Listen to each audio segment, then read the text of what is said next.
ঘরে দাও দাও করে জ্বলছিল আগুন। খাটের উপর পড়েছিল মারুফার মরদেহ। স্বামীর দেওয়া আগুনে পুড়ে ছাই গৃহবধূ মারুফা।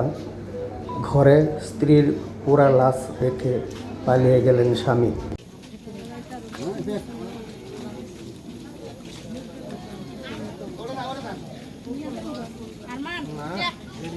15 দিন ধরে অনেক ঘরে দরজা বন্ধ করে রাখে, দাদা আমরা গেট বন্ধ করে রাখে, ঘরে আটকায় রাখে, এরকম যেরকম আর কি।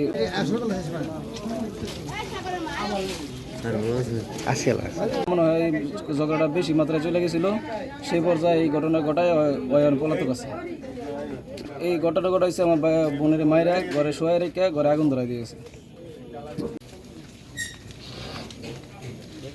ফোন দিয়ে বলছে যে তোমার বোনের ঘরে আগুন লাগছে, তুমি চালু করে আইও, তোমার বোন পুড়ে মারা গেছে।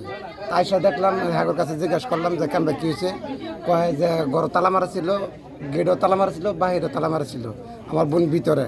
তা আমার বোন যদি যেতা থাকতো ভিতরে, বাহিরে আগুন লাগছে, তাহলে আমার বোনের চিকারা চিকরি করলো। আমার বোনের আগেই মেরে লাগছে, আগেই মেয়েরা সে বাইরে আগুন দিয়ে সে পালাই গেছে।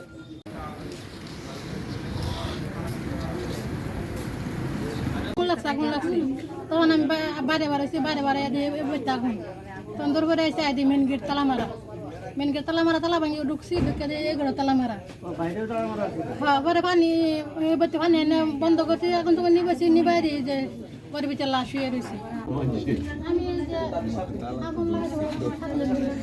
দেখি রুমে আগুন লাগা, বাইরে গেটে আগুন তালা মারা, দুই রুমে তালা মারা ছিল। যখন আমরা তালা ভাঙি তখন দেখি যে উনি পড়ে রয়েছে, ওনাকে মারা হয়েছে, মারার পর তারপর আগুন লাগানো হয়েছে।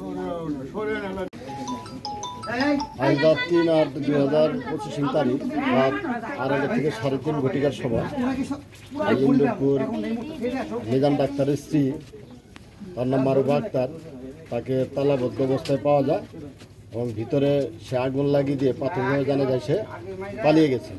এই ঘটনার সংবাদ শুনে তাৎক্ষণিকভাবে পুলিশ আসে, সিআইডি টিম আসতেছে। এগুলি আলামত জব্দ করা হবে, আলামত সংগ্রহ করে লাশের শরীরতল রিপোর্ট প্রস্তুত করে তো ময়নাতদন্তের জন্য শহীদ তাজউদ্দিন মেডিকেল কলেজে প্রেরণ করা হবে।